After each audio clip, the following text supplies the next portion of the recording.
Hello everyone. Today we discuss about the classification of air conditioning system. आज हम लोग classification of air conditioning system के बारे में जानेंगे कि एयर कंडीशनिंग सिस्टम को कितने टाइप में क्लासिफाई किया गया है और हर एक टाइप के बारे में जानेंगे कि जैसे कि अभी हम लोग आज स्टार्ट में मतलब सारा का बारे में तो नहीं जान पाएंगे, लेकिन 3 टाइप का जो है एयर कंडीशनिंग सिस्टम उसके बारे में आज हम लोग जानेंगे। तो सबसे पहले classification of air conditioning system देखते हैं कि एयर कंडीशनिंग सिस्टम कितने टाइप में बांटा गया है। तो एयर कंडीशनिंग सिस्टम जो है वो 3 कैटेगरी में बांटा गया है। सबसे पहला according to the arrangement of equipment, कि इक्विपमेंट का अरेंजमेंट किस प्रकार का है उसके अनुसार में बांटा गया। सेकेंड जो है अकॉर्डिंग टू द पर्पस, कि पर्पस क्या है, कि आप जो एयर कंडीशनिंग सिस्टम है उसका यूज़ कहाँ पे कर रहे हैं उसके अनुसार बांटा गया। And third one according to the season of the year, ठीक है, कि सीज़न ऑफ द ईयर के किस सीज़न में आप उसको यूज़ कर रहे हैं, ठंडे के दिनों में कि गर्मियों के दिनों में, कि यह पूरा साल भर यूज़ करने वाले हैं, उसके अनुसार क्लासिफाई किया गया है। तो सबसे पहले जो अरेंजमेंट के हिसाब से जो क्लासिफाई किया गया है वो 4 टाइप का है। पहला central system, zone system, unitary system और यूनिटरी सेंट्रल सिस्टम। ये unitary central system is nothing but जो सेंट्रल सिस्टम और यूनिटरी सिस्टम है इन दोनों का कॉम्बिनेशन फॉर्म को हम लोग यूनिटरी सेंट्रल सिस्टम कहते हैं। ओके, तो जो फर्स्ट है according to the arrangement of equipment का अरेंजमेंट के हिसाब से वो यही 4 टाइप का है। Central system, zone system, unitary system and unitary central system. According to the purpose में हम लोग को 2 टाइप में बांटा गया है। पहला कंफर्ट एयर कंडीशनिंग सिस्टम, ठीक है, कंफर्ट एयर कंडीशनिंग सिस्टम जो हम लोग डोमेस्टिक पर्पस के लिए यूज़ करते हैं, है ना, डोमेस्टिक पर्पस में अपने घरों में या कोई ऑफिस में, दफ्तर में एक छोटा कमरा में जो यूज़ करते हैं वो वाला। एक है इंडस्ट्रियल एयर कंडीशनिंग सिस्टम, कि एक उद्योग में, है ना, क्योंकि उद्योग में क्या होता है बहुत ज़्यादा हीट होता है, फर्नेस का हीट हो, लाइटिंग का हीट हो, है ना, मेटल्स का हीट हो, कोई भी मशीन कंप्रेशर का हीट हो, बहुत सारा टाइप का हीट होता है वहाँ पे। तो उन सारे हीट से उसको डील करना होता है। तो वहाँ पे क्या है, लोड बहुत ज़्यादा है, तो इंडस्ट्रियल एयर कंडीशनिंग सिस्टम को उसी लोड के अनुसार वहाँ पे डिज़ाइन करना होगा, तो ये डिफरेंट हो जाता है। According to the season of year, किस ईयर में आप उसको है ना, कौन से सीज़न में आप उसको पूरे साल में कौन से सीज़न में यूज़ करने वाले हैं उसके अनुसार होता है। First one is winter air conditioning system जो ठंडे के दिनों में यूज़ करते हैं। समर एयर कंडीशनिंग सिस्टम जो गर्मियों में यूज़ करते हैं। And year round air conditioning system जो पूरे साल भर यूज़ करते हैं। तो इन सब के बारे में एक एक करके डिस्कस करेंगे, बट आज हम लोग जो according to the arrangement of equipment के अनुसार जो सेंट्रल, जोन, यूनिटरी और यूनिटरी सेंट्रल सिस्टम जो बना है इन सब के बारे में डिस्कस करते हैं। तो फर्स्ट वन स्टार्ट करते हैं हम लोग सेंट्रल सिस्टम से। ये जो सेंट्रल सिस्टम है ये किस प्रकार से, हम लोग क्यों इसको सेंट्रल सिस्टम कहते हैं, है ना, इन सब के बारे में डिस्कस कर लेते हैं। तो ये रहा अपना सेंट्रल सिस्टम, ठीक है, सेंट्रल सिस्टम। तो इसी को हम लोग सेंट्रल सिस्टम कहते हैं। सेंट्रल सिस्टम में पहले इसका फिगर देख लीजिए कि यहाँ पे ये अपना सेंट्रल सिस्टम, इसमें एक एक करके आप देखिएगा कि इक्विपमेंट्स यहाँ पे लगाए हुए हैं। जैसे कि स्टार्ट यहाँ से होता है, ये है अपना फ्रेश एयर इनलेट, ये है एयर डैम्पर जिसमें हम लोग फ्रेश एयर यहाँ से इन करेगा, फ्रेश एयर इन करेगा। और इधर से जो एयर आ रहा है ये फ्रॉम द कंडीशनड स्पेस, मतलब जिस स्पेस को हम लोग को ठंडा करना है, कंडीशन करना है, जिस स्पेस को ठंडा करना है वहाँ का एयर को भी हम लोग को रिमूव करना होगा, क्योंकि वहाँ तो अब जो वहाँ पे जो एयर होगा वो एयर ख़राब होगा। तो हम लोग को वहाँ फ्रेश एयर का सप्लाई करने के लिए वहाँ जो पहले से एयर मौजूद है उसको हटाना होगा।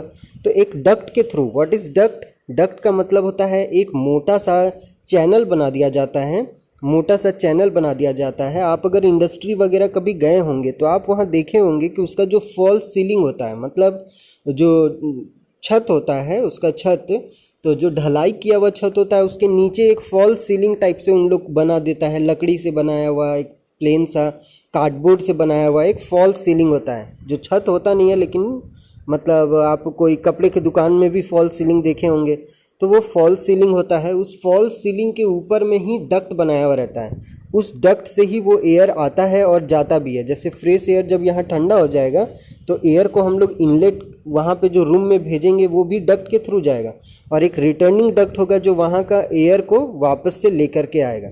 तो ये वही डक्ट के थ्रू यहाँ पे आएगा, ठीक है। और यहाँ से जो फ्रेश एयर आया उन सबको पहले सेल्फ क्लियरिंग एयर फिल्टर, ये है सेल्फ क्लियरिंग एयर फिल्टर, जहाँ से वो प्यूरिफाई होता है, उसमें जो डस्ट है वगैरह है वो सब हट जाता है। उसके बाद एक सेकेंडरी फिल्टर हम लोग लगाते हैं, this one is secondary filter. ये इलेक्ट्रोस्टैटिक और फैब्रिक टाइप का होता है। यहाँ पे आप देख रहे होंगे सेकेंडरी फिल्टर में इलेक्ट्रोस्टैटिक और फैब्रिक टाइप यहाँ लिखा हुआ है कि ये जो फिल्टर है ये एडवांस फिल्टर होता है, जो उसमें जितने भी इम्प्योरिटीज़ हैं या मतलब वायरस वगैरह या बैक्टीरिया वगैरह सब खत्म हो जाता है उस एयर में, और बिल्कुल प्योर एयर आपको मिलेगा। उसके बाद ये है टेम्परिंग कॉइल।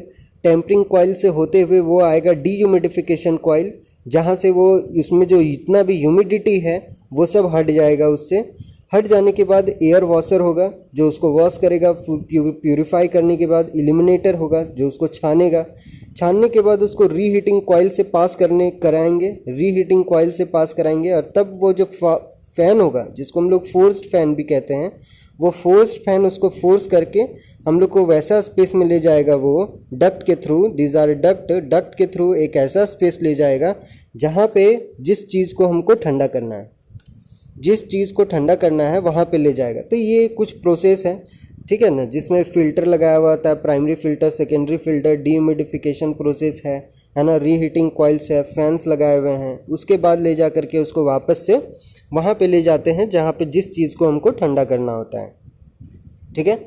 उसके बाद जब वहाँ पे वो एयर चला गया, उसके बाद उसको वापस से उस एयर को हम लोग इसी डक्ट के थ्रू वहाँ लेकर के आते हैं, है ना, वापस से यहाँ लेकर के आते हैं। कुछ एयर जो ख़राब हो गया, चूँकि उसको फ्रेश एयर हमको चाहिए, फ्रेश एयर यहाँ से लेना पड़ेगा हर टाइम, हम लोग को थोड़ा ना थोड़ा फ्रेश एयर चाहिए होता है। तो कुछ एयर को इसीलिए हम लोग एटमॉस्फेयर में छोड़ देते हैं ताकि कुछ एयर ये वाला आ जाए और कुछ एयर फ्रेश एयर आ जाए, है ना, तब जा कर के ये पूरा प्रोसेस इसी तरह से चलते चला जाता है।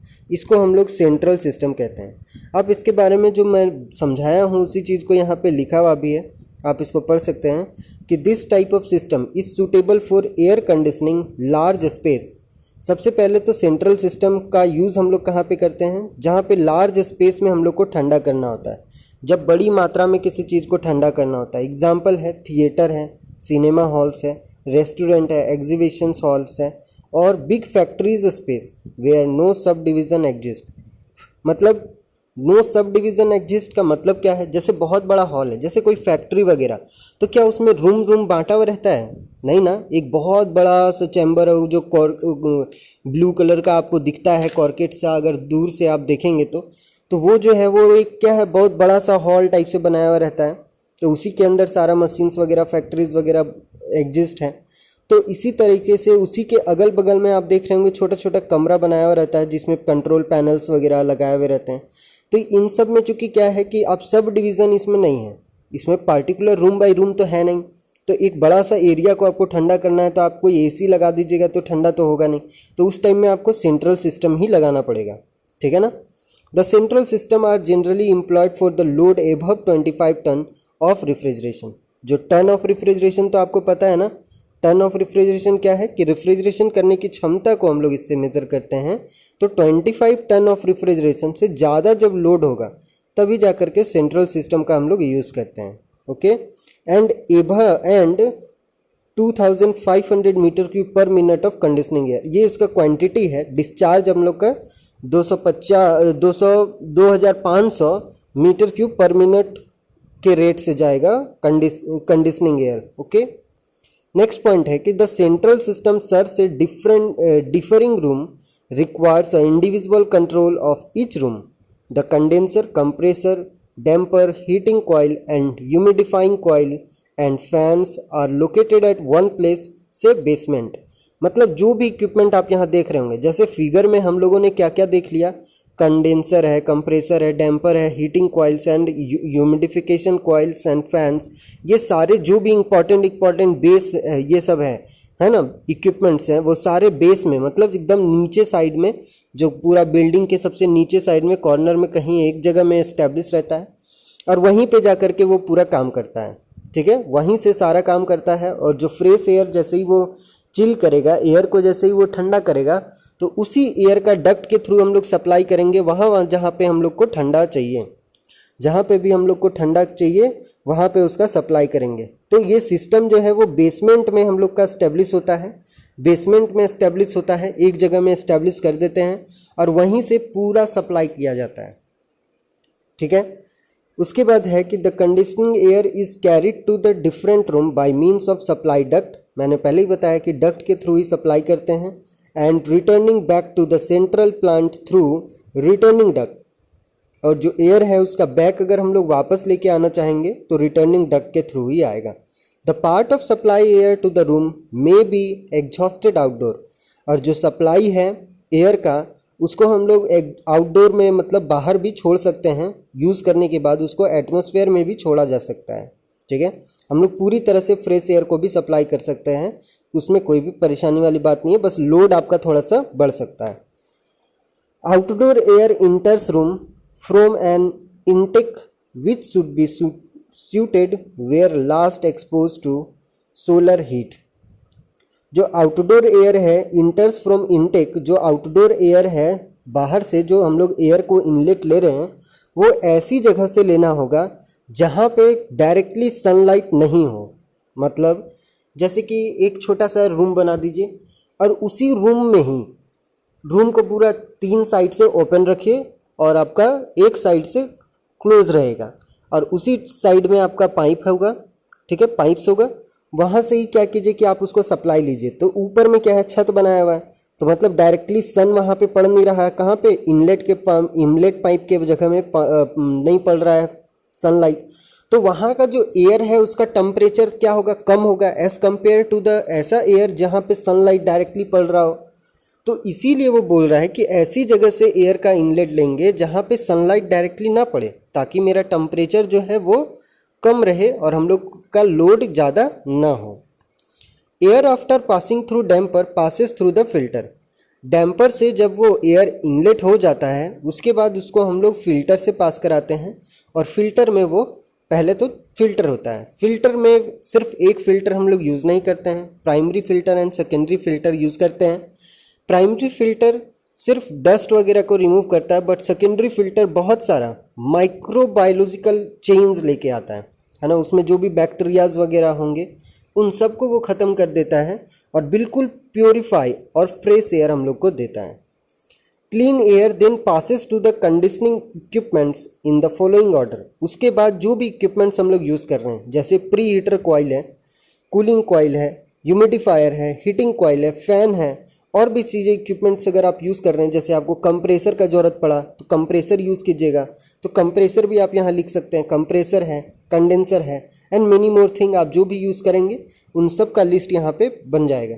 तो इन सब के फ्लो सीक्वेंस के अनुसार आप उसको यूज़ करेंगे और वो फिर जा कर के एयर जब ठंडा हो जाएगा तो उसका हम लोग सप्लाई कर देंगे डक्ट के थ्रू जहाँ जिस रूम को हम लोग को ठंडा करना है। तो होप आपको ये समझ आया होगा सेंट्रल सिस्टम के बारे में। सेंट्रल सिस्टम इंडस्ट्रीज़ वगैरह में या बहुत बड़े एरिया में हम लोग यूज़ करते हैं, जहाँ पे हम लोग का कूलिंग एक सिंपल एसी या डोमेस्टिक रेफ्रिजरेटर से, डोमेस्टिक एसी से, एयर कंडीशनर से ना हो पाए। उसके बाद है जोन सिस्टम। ये जो जोन सिस्टम है ये सेंट्रल सिस्टम में किस तरह से अलग है उसके बारे में जानते हैं कि ये जो जोन सिस्टम है वो सेंट्रल सिस्टम से थोड़ा सा अलग है। ठीक है, जोन सिस्टम सेंट्रल सिस्टम से थोड़ा सा अलग है। जैसे कि इसमें क्या होता है कि जोन सिस्टम का मतलब है कि जोन में बटा हुआ, जैसे बिल्डिंग हो या कोई जिस चीज़ को आपको ठंडा करना हो वो अलग अलग, एक्सक्यूज मी, सॉरी हाँ, तो जोन सिस्टम जो भी है वो जोन सिस्टम, अगर मान लीजिए कि आपका जो भी बिल्डिंग है वो अलग अलग कमरा में बटा हुआ है। ठीक है, अलग अलग कमरा में बटा हुआ है। जैसे कि आप यहाँ मान लीजिए कि ये हो गया आपका 4th फ्लोर, ये हो गया आपका 3rd फ्लोर, फिर ये होगा 2nd फ्लोर, फिर होगा 1st floor, ground floor, and ये सब पूरा क्या है, अलग अलग फ्लोर में बटा हुआ है। तो अलग अलग फ्लोर में अगर बटा हुआ है तो इस तरह का में हम लोग क्या करेंगे, जैसे इसमें तो सेंट्रल सिस्टम में तो क्या बताया कि एक बड़ा सा हॉल होगा, है ना, या फिर एक सिनेमा हॉल हो, है ना, कोई भी एक सेमिनार हो, इस तरीके का चीज़ को हम लोग ठंडा करते हैं सेंट्रल सिस्टम से। बट ये जोन सिस्टम में क्या होता है कि ये इसमें जो बिल्डिंग है वो क्या है, अलग अलग में बंटा हुआ है, ठीक है, अलग अलग में बंटा हुआ है। तो इसमें हम लोग को क्या करना होगा कि हीट गेन, अब सब में क्या होगा, जैसे फोर्थ फ्लोर में है तो फोर्थ फ्लोर में अलग लोग हैं, यहाँ पे कितना होगा आदमी जो होगा, मान लीजिए यहाँ 2 आदमी हैं, थर्ड फ्लोर में 10 आदमी हैं, सेकेंड फ्लोर में 20 आदमी है मान लीजिए, और फर्स्ट फ्लोर में मान लीजिए कि सिर्फ एक ही आदमी है। तो हर एक में लोड भी अलग अलग होगा, क्योंकि हमने पहले ही एयर कंडीशनिंग सिस्टम किन किन फैक्टर पे डिपेंड करता है तो हम लोग उसमें डिस्कस किए थे कि 2 फैक्टर है, एक है इनलेट फैक्टर, एक है आउटलेट फैक्टर।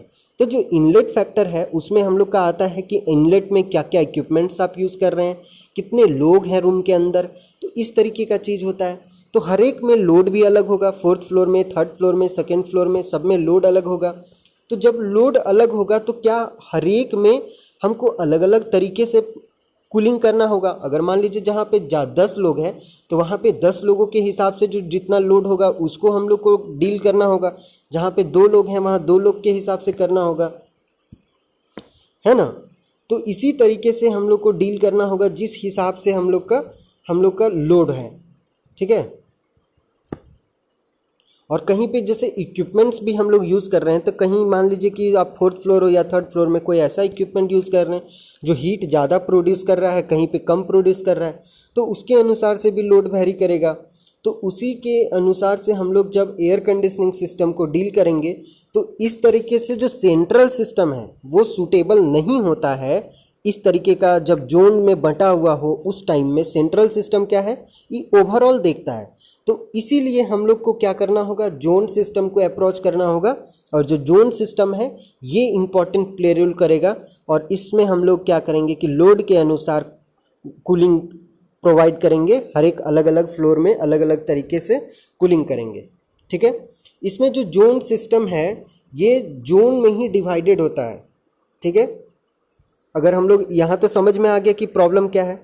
अब हम लोग जोन सिस्टम में देखते हैं कि सबसे पहले जैसे हम लोग सेंट्रल सिस्टम में बोले थे कि जो भी इक्विपमेंट आपका है वो सब क्या है बेसमेंट में फिक्स करना है। बट यहाँ पे मेन क्राइटेरिया है जोन सिस्टम में कि यहाँ जो भी इक्विपमेंट आपका है वो बेसमेंट में ना हो करके रूफ में, छत के पास में इसको फिक्स करेंगे।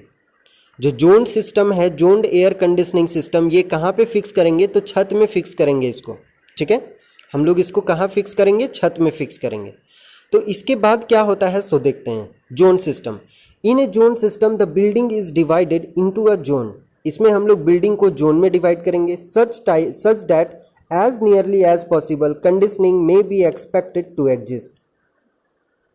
Each zone is provided with its own local recirculating fan and booster coil or heater, and this unit receives fresh air supply conditioning to some average temperature and corrected for humidity by means of what is in effect a central plant. इसमें क्या बोला कि ये चूंकि zone में बंटा हुआ है तो इसमें भी हम लोग जो सर्कुलेटिंग फैंस वगैरह है या बूस्टर है, कूलर है या हीटर है, ये अलग अलग जोन में अलग अलग तरीके से ही हम लोग भी फिक्स करके रखेंगे। जैसे कि जोन यूनिट है एज अबव, यहाँ पे फैन एंड कॉइल्स है ना, यहाँ पर भी यूज़ है, फिल्टर वगैरह सब यूज़ है। आप यहाँ देख रहे हैं कि यहाँ से एयर को सक करके लेके आया, लेकिन हर एक जोन में हम लोग को अलग अलग टाइप से लगाना पड़ेगा। सिस्टम को अलग अलग तरीके से हर एक जोन में आपको लगाना पड़ेगा, इंडिविजुअल हर एक जोन में, क्योंकि हर एक जोन का लोड अलग है ना। एक ही जगह में हम कंप्रेस करके हर एक को, जैसे आपको किसी को क्या है कि मान लीजिए फर्स्ट फ्लोर में कोई ऐसा आदमी रह रहा है जिसको जिनका तबीयत खराब है, तो उनको ज़्यादा ठंडा नहीं चाहिए, तो हम लोग उसके अनुसार वहाँ पे जो भी हम लोग वहाँ का मतलब उस फ्लोर का जो कंट्रोल यूनिट है वहाँ से हम लोग उसको कंट्रोल कर सकते हैं। लेकिन सेंट्रल सिस्टम में ये ऑफर आपको नहीं मिलेगा। सेंट्रल सिस्टम में एक ही साथ होगा, हर एक जगह में एक इक्विवेलेंट कूलिंग प्रोवाइड करेगा, ठीक है। In this central plant is on the roof. इसमें जो सेंट्रल प्लांट जो भी मतलब हम लोग का जो मेन कंपोनेंट है, इक्विपमेंट है, वो हम लोग कहाँ पे फिक्स करेंगे, रूफ में, छत में फिक्स करेंगे। The recirculating unit are fixed overhead adjacent to the corridor और फॉल सीलिंग। और जो भी रीसर्कुलेटिंग यूनिट है जो सर्कुलेट कर रहा है एयर को, जैसे कि यहाँ से ये सर्कुलेट एयर को करेगा, लेके जाएगा, एयर को लेके आएगा, तो इस तरीके का इसको हम लोग कहाँ पे फिक्स करेंगे, रूफ सीलिंग में, है ना। फॉल्स सीलिंग में जो हम लोग यूज़ करेंगे, इन सारे इक्विपमेंट को फॉल्स सीलिंग में लगा करके रखेंगे, है ना। फॉल्स सीलिंग में ही ये सब लगाया जाता है।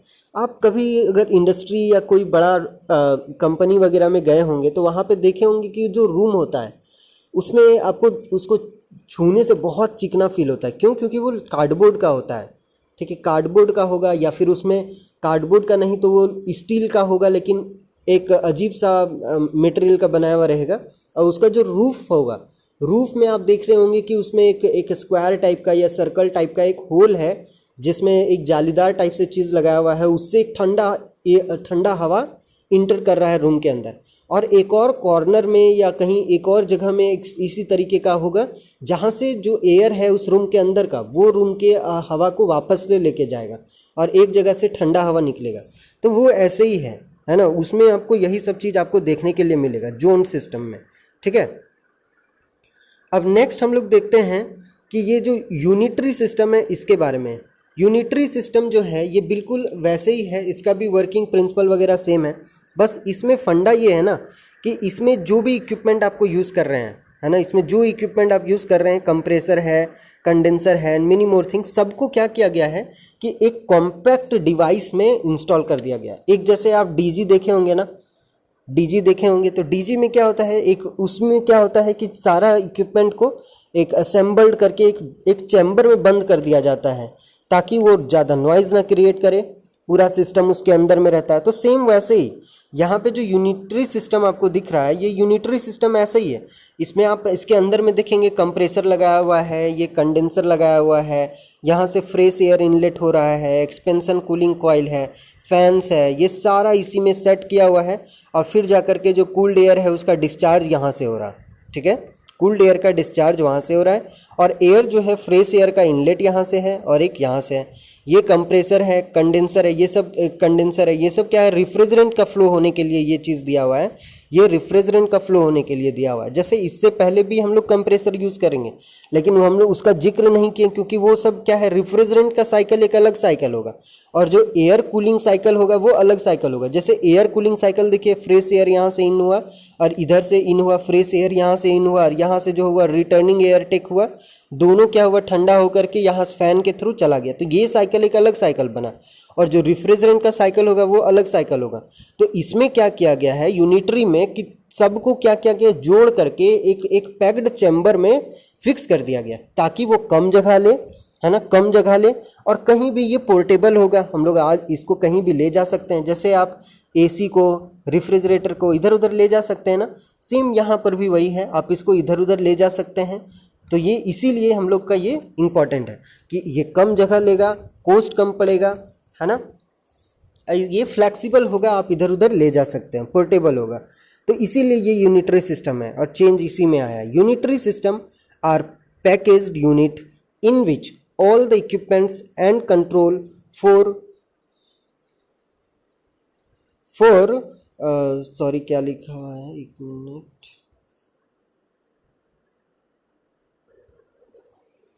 तो जो यूनिटरी सिस्टम है इसमें जितना भी इक्विपमेंट्स हम लोग यूज़ किए हैं, कंट्रोल सिस्टम, वो सब fulfil the requirement of air conditioning. वो सब क्या करेगा, फुलफिल, यहाँ एफ है, टी नहीं है, यहाँ FULFILLING, fulfilling the requirements of air conditioning are assembled in a single casing. एक सिंगल केसिन में इस सबको क्या किया गया है, असेंबल किया गया है। And decorative covering the components are factory assembled, tested and balanced. ये सब फैक्ट्री में ही असेंबल कर दिया जाता है, उसका टेस्ट किया जाता है और पूरी तरह से उसको बैलेंस्ड कर दिया जाता है कि वो किस लोड तक काम करेगा। तो आपको जानकर ये हैरानी होगा कि ये जो यूनिटरी सिस्टम है ये 100 टन तक लोड कैरी कर सकता है, 100 टन, ठीक है। अगर आपको रिफ्रिजरेशन आपको पता है ना, टन, TONNE टन, तो ये 100 टन तक आपको कैरी कर सकता है और नॉर्मल कंडीशन में ये 50-75 तो आसानी से कर लेगा।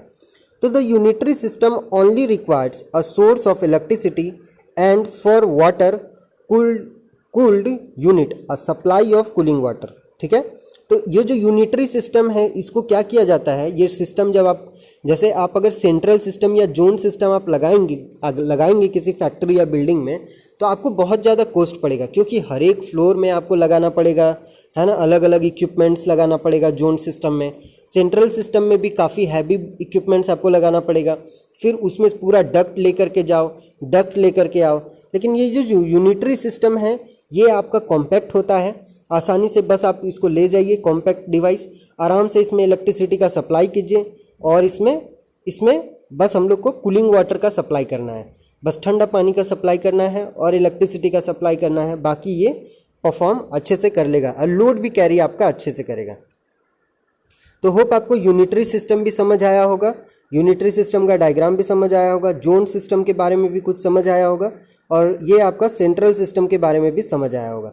लेकिन इसमें एक फोर्थ पार्ट है, एक यूनिटरी सेंट्रल सिस्टम है।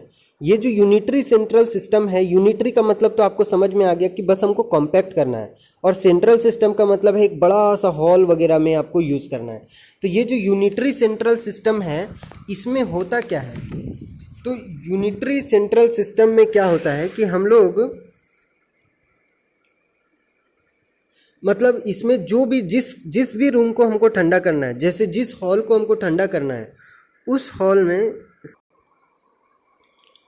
तो इसमें जो यूनिटरी सेंट्रल सिस्टम जो है इसमें हम लोग करते क्या है कि हम लोग जो भी सेंट्रल सिस्टम में आपको हॉल्स वगैरह को ठंडा करना होता है तो वहाँ पर ही ये हम लोग एक कॉम्पैक्ट यूनिटरी सिस्टम को लगा देते हैं और इसको एक छोटा सा कमरा में बंद रखते हैं, ताकि जो एयर का है, एयर जो हम लोग का हॉल में है वो एयर इस बंद कमरे में जाए, वहाँ से वो ठंडा होकर के वापस से हॉल में आए।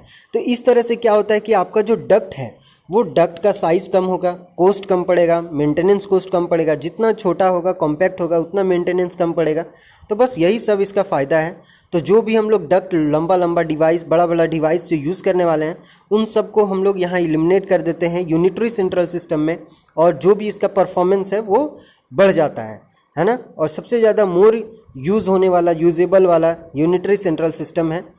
ठीक है, तो नेक्स्ट हम लोग देखेंगे कंफर्ट एयर कंडीशनिंग सिस्टम और इंडस्ट्रियल एयर कंडीशनिंग सिस्टम के बारे में, एक एक करके जानेंगे। आज के लिए इतना ही, थैंक यू।